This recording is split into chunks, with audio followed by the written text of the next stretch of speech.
I'm Dr. Pooja. I'm from Bangalore. I'm currently working as a senior resident in Rajarajeswari Medical College. I just finished my clinical attachment of 15 days. The clinical attachment was really helpful.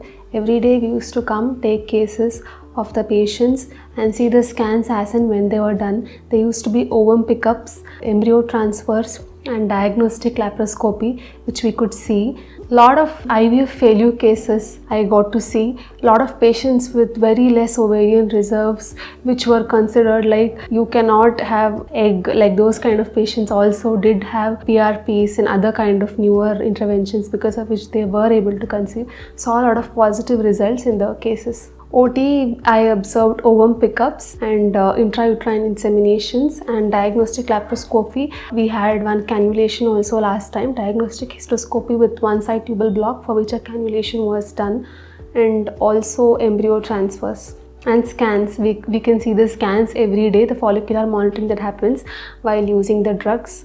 So that also we could see. The faculty here are really very friendly and very approachable. They answer to all our doubts, and daily there will be case discussions on infertility patients, and also we can follow them up for the 15 days period that we are there. It's a very useful course. I got a lot of insight about infertility. It motivates me to know more. Thank you, Medline Academics. Thank you for teaching me infertility. Thank you.